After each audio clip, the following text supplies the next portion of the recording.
Pete Weber always makes for great television. But, you know, the thing for me, Rob, is I just love watching his bowling style. I call it poetry in motion. You couple that with that personality, hey, it just makes for great TV. Wonderful theater. Now, he is our number 2 seed, which means he will face the winner of match number 1. 2 guys who are destined to join you, my friend, in the PBA Hall of Fame club. Well, the similarities between these 2 careers is very striking. You look at the titles, the number of majors, the back-to-back player of the years, and ironically, their last wins coming in Japan. But you're right, both future Hall of Famers. And, oh, by the way, if you're looking for a verbal war, these 2 can bring it as well. That's right. Lefty versus righty in match number 1. Time now for the introductions of match number 1.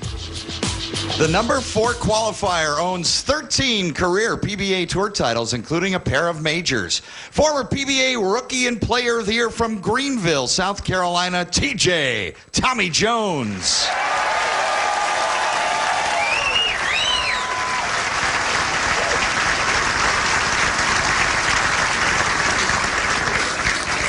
So Tommy Jones, hard-throwing righty, 13 tour titles, 2 majors.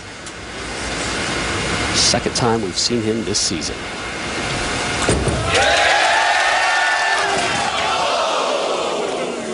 That is a painful start. Well, speaking of pain, spare shots are a painful issue. Tommy Jones on so many levels this week. And they have been since last summer. Tommy's going to throw it really hard at the 6-10, hope to bounce one over into the 4-7. And an open frame to start off for Tommy Jones.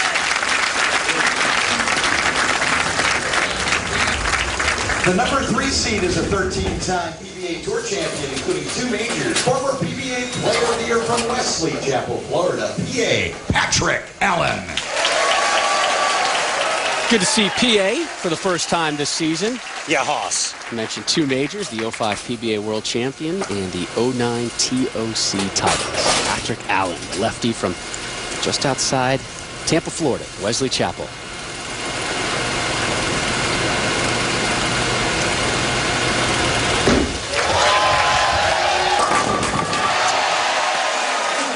Take a look at PA's arsenal for today's broadcast.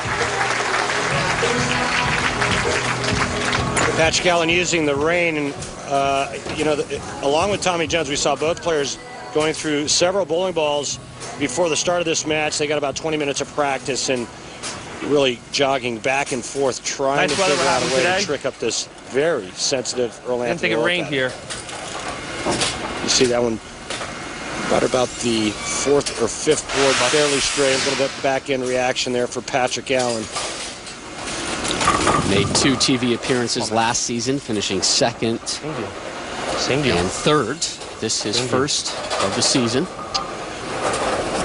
And has an early lead over Tommy Jones, who had an open frame in the first.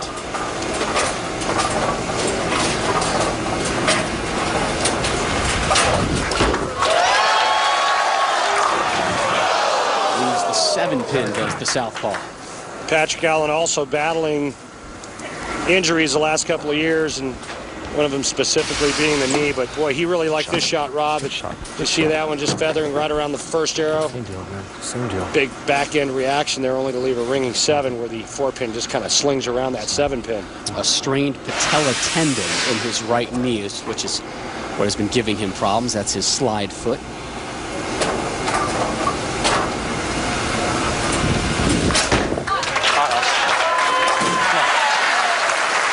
So PA will take a seat with a strike and a spare. Great crowd here in Dublin for the one-a-day Earl Anthony Memorial Classic. We'll hear from Earl Anthony's widow in a couple of segments.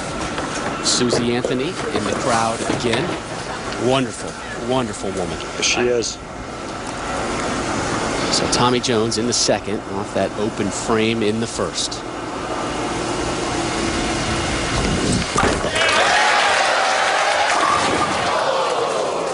Let it go, Tommy. Get it. What is that? Get it going away from you. Slow. Talk about pain that Tommy Jones is fighting, some left hip issues from kind of a freakish injury he suffered over the summer where he slipped and landed on an audio that was placed on him, and he has so many issues with the spare shots, which really seems to affect him even more. And there's Tommy with the spare issue right there. And Tommy, tell us about the pain level right now on that left hip. No, it's okay. Those are just 2 terrible shots. No excuses. And here is a look at one of those, quote, terrible shots. Well, because he stands up on it a little bit more at the foul line, you can see him reaching for that left hip.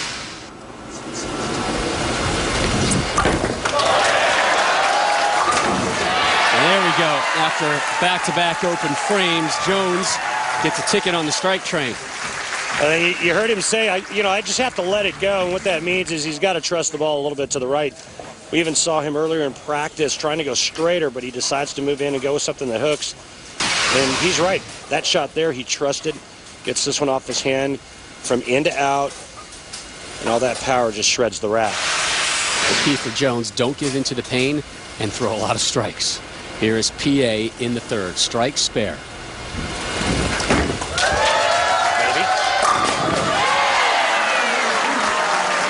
And you gotta love it when he talks to himself after he lets go of it. I love it. PA lets go of it. He says, maybe, maybe. Well, there was no maybe about that shot. Don't be stagnant. Don't be stagnant. Don't be stagnant. Here's how PA got here, 13th after qualifying. Lost to your #1 seed Ryan Simonelli in the position round. He is your 3rd seed, the winner to take on Pete Weber. We begin the 4th.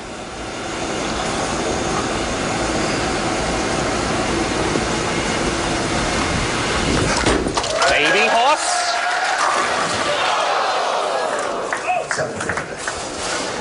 And again, he leaves the 7-pin. Yeah, again on the left lane, just an ugly ring and 7 again, back-to-back on that left lane. Boy, you want to talk about making some great shots early on. That's Patrick Allen. Remember, former player of the year, major championship winner. We haven't seen him lately. It's been a rough season. Yeah, and it just, it's odd when, when there's television without Patrick Allen. Best finish up until this weekend was 43rd this season. Twice he's come in 43rd. Yeah, and there was nobody happier to get out of Las Vegas than Patrick Allen. Really had a tough go at the World Series of Bowling, tough go at the Tournament of Champions. Speaking of tough goes, Tommy Jones is having a tough go of things here through 3 frames. Down 25 after a pair of open frames.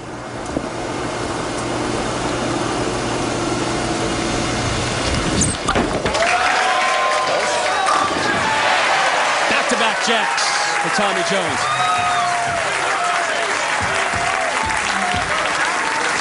Yeah, just a beautiful shot right there. He followed it up with that great strike in the 3rd frame using a Mission 2.0.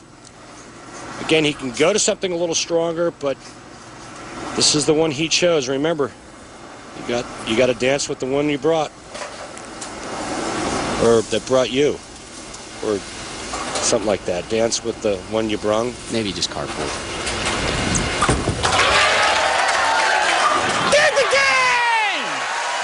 And here's the thing, Rob. He throws 3-bagger right there after 2 open frames, and he gets right back into this match because Patrick Allen was not able to string strikes. So 3 in a row now for Jones. Get the game! And a little... Get in the game? And a little momentum on TJ's side now as he sits and waits for PA Haas to step up here in the 5th. Strike spare, strike spare. All 2 of those strikes have been on this right lane. 3rd time today he has left the 7-pin already. He said he really worked hard on his footwork and his arm swing after Las Vegas. He said he feels really good. And the combination of their good footwork and swing equals a really good hand at release. All 5 shots thus far in the pocket.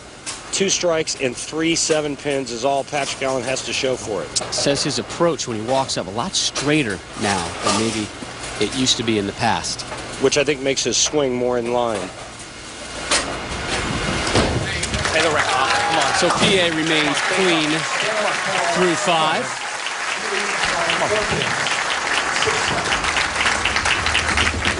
Said his physical game was about as good as it's been in quite some time. This week, his push away was better, and he said, he spent a lot of time crossovering this week with guys like Tommy Jones and Chris Barnes. We're passing along some encouraging words about what they were seeing finally from PA this season. Come on.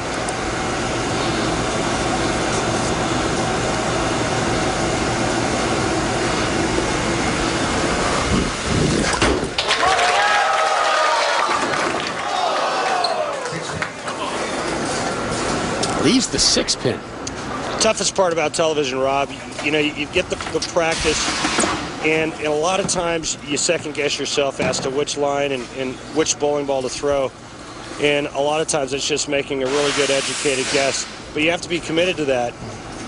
Patrick Allen right now, his struggles are with pin carry. He's hit the pocket every shot. He only has 2 strikes to show for it.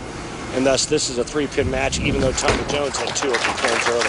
Yeah, PA had a huge early lead due to a pair of gaffes by Jones, but PA has allowed Tommy back into it. When we return, we'll tell you about Allen's odd last week at the TOC, a withdrawal, and a VIP view of the lowest score in televised PBA history.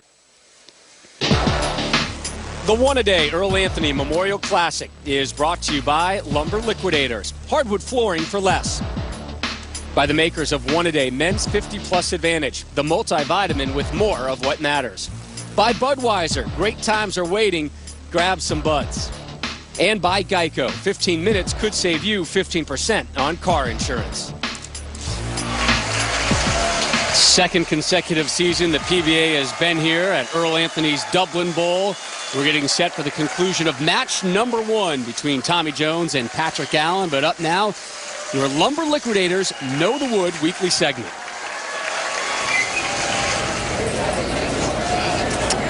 The 40-foot Earl Anthony oil pattern puts an emphasis on shot making and creativity, and none was better at it than Earl Anthony. But unlike most oil patterns, this pattern actually gets wider at the end. That forced the right-handers to play the deep inside line and the lefties to play out because the break point got so critical. But I think because the left-handers can play out, huge advantage for the Southpaws today. And 2 Southpaws on the show, one of them right now, Patrick Allen. And then your number 1 seed, Ryan Simonelli. PA on top by only 3. As Tommy Jones is set to step up and close out the 6th. PA during the break thinking about some major adjustments if Tommy is allowed to string together a few more strikes. He's looking for 4 in a row right here.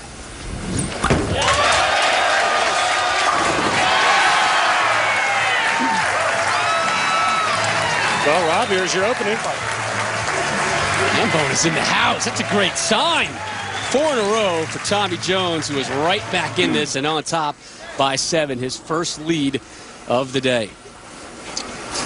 And, Rob, you touched on it. Patrick Allen during the break was talking to his coach, Chris Schlemmer, in that depending on what Tommy does here, these next 2 shots, Patrick may have to make a big change. Tommy not ready, didn't like it, heard something. Yeah, there was some noise in the background. Some guys were warming up several lanes beyond the set, and it was a loud thump that I could hear through my headset right as he was approaching, and that's smart. Yeah, that's a veteran move. Yep. When in doubt, pull out.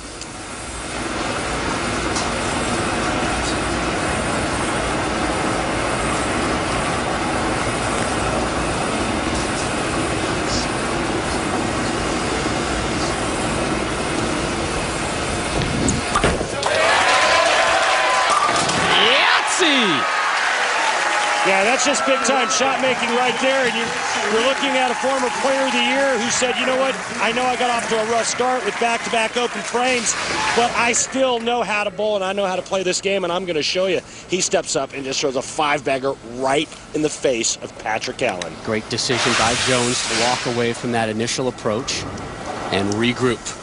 And now he is starting to pull away from PA. Big ball change here, and PA talked about it in the break, and he saw what Jones just did, and he says it is time to make a move now.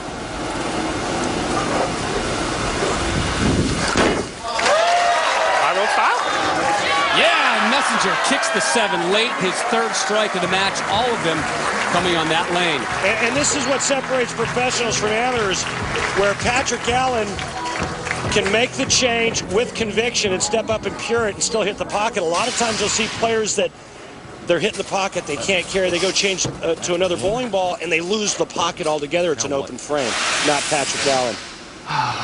So 3 strikes and 4 spares. But all 4 of those spares have been 9 spares. So he is not struggling. He's just not getting the pin carry like you mentioned, Randy. Stay stagnant.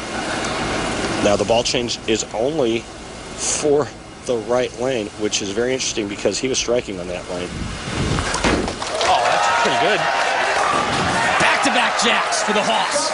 And Rob, the reason why he changed balls only on the right lane is because he left, in his own words, the kadoink 7. That's the weak 7. He didn't like the way the ball hit on that right lane, so that's why he switched on that right lane only, even though he hasn't struck yet until that shot on the left lane. Now let's see what that sudden burst by PA does to Tommy Jones, who's working on 5 in a row.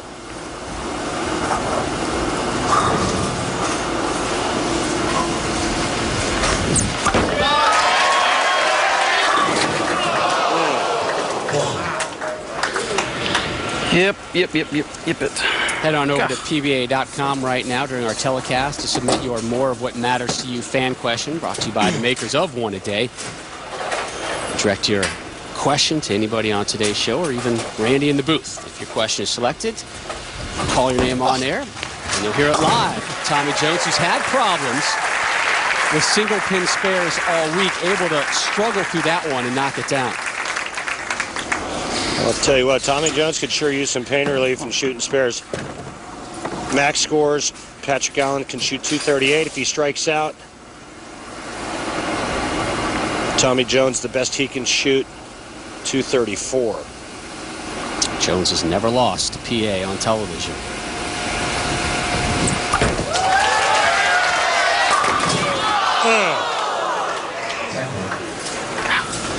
Really good shot there. Hey, you're wondering why Tommy doesn't have the same amount of hip pain when he throws a strike ball. He gets much deeper into the slide so that the knee is, is absorbing the brunt of all of that weight. The spare shot, he's straight-legged, much faster, much more upright. All of a sudden, that load goes into the hip. Now that head goes down as soon as he releases it. That is fighting through some major discomfort. So, back-to-back spares for Jones. And you see the anguish immediately on his face as the hand goes right to that left hip. It's the front of the left hip while he's bowling, almost kind of in a hernia-type spot, but he says when he sleeps, it's more to the side and the back of his hip. Yeah, had x-rays, nothing, but it's waiting on an MRI. Yeah, it almost looked like groin, kind of a groin pull, some type of groin injury, but it's not. It's in the hip. Oh, that's got to hook a little. 3 in a row for PA. Didn't think he had it, but he'll take the result. He's going to take a re-rack, I believe, on the left lane. And what a great ball choice that he changed to in the 7th frame. Come on, man, you got to throw better than that. He said that one's got to hook a little bit. He did. He gets into the swish zone, throws 3 in a row. You got to throw better than now, that, a strike here. Come on. And good count. He'll lock out Tommy Jones. It'll put him in the 220s, Rob. Come on. Talked about an interesting week for PA last week in Las Vegas. Actually had to withdraw with 2 games to go with 3 blisters on his left middle finger. I mean, not 1, not 2, but 3 blisters. And then his buddy Tom Doherty bowling, and he had to sit in the VIP room and watch him stretch to drop 100. PA was cheering for a 99, actually. Maybe! Maybe! Yes! Well, we told you at the top of the show how fun these two are to watch. Patrick Allen needs good count now. Avoid the big, giant, big 4 splitter, 5 count washout, and he's going to move on. Good count. Look at this ball just rip back, shred the rack. Looks like 3 in a row. The last 3 shots all shredded the rack. 1 good shot away from moving on and taking on PDW.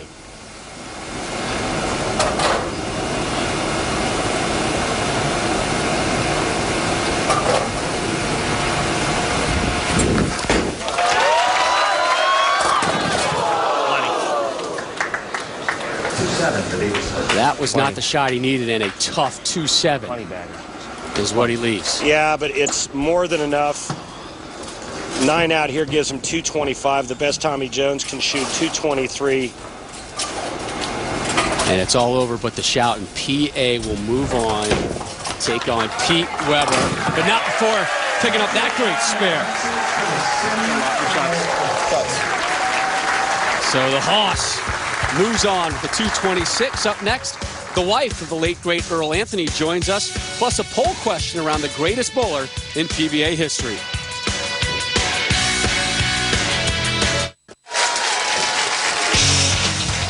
We welcome you back to Dublin, California, the Earl Anthony Memorial Classic, brought to you by One A Day. And Tommy Jones had a big comeback in the middle of this match, but it wasn't enough as PA found the right ball and moves on with the 3-pin victory. Glad you're back here with us live this week on ESPN2. Last week, we were in Las Vegas for the Tournament Champions. This week, we go a little further west here in Dublin, California, just outside of the San Francisco, Oakland area, where the home where Earl Anthony used to live right now. His name on the marquee of this building, and the PBA on their website this week offered up their choices for the 5 greatest moments in Earl Anthony's career, and here are the top 3 as selected by those who logged on. And there's a lot of moments you could choose from. Was it back in 1982 when he became the first bowler to earn $1 million? Yep, that's what you guys voted on. The second winner was Mike Durbin, beating him in 1983 to win his 6th PBA National Championship. And coming up third, one of those great showdowns with Mark Roth. That was the 4th and final time they met on TV. We go back to our winner, where Earl became the first bowler to earn $1 million in career earnings by winning the 82 PBA National Championship. That one came in Toledo, Ohio. He was the tournament leader for that event. That event now known as the PBA World Championship. Again, Earl won 10 majors through his illustrious career. #1 all-time, 43 career titles, second most all-time. And 2 years ago, he was voted the greatest bowler in history. Standing by on the lane, Randy Peterson with Earl's wife, Susie. Thanks, Rob. And Susie, I know there had to be so many great moments, but from that list, I know you voted. What was your best moment? Well, I looked at the list. 2 of the events were before my time. 2 of them I recalled pretty clearly, so I went with the Mark Roth moment when he beat Mark Roth. I really didn't, I liked Mark Roth. Earl and Mark got along real well, and when Earl bowled Mark, it wasn't, the threat of a loss wasn't as painful as with others, which is why the recollection probably wasn't as strong, and I just wanted to see that again. Well, that's great. I think that was my favorite moment as well. But what does it mean to you to have the legacy of Earl live on? Well, Earl, he was huge in the sport. I mean, a lot of us miss him, probably me more than anybody, and it just brings him back. Brings him back for those of us who loved him. He was great, and it just, and for me, the whole week, and, it just makes, for me, it feels like he's still a big part of my life. Susie, a lot of us think you're great, too. Rob? Thank you, guys. Wonderful to hear from Susie. Classy lady. Up next, that man, the living legend, Pete Weber, makes his 124th singles TV Finals appearance. The man behind the shades, flexing his pipes, has his sights set on career title number 36.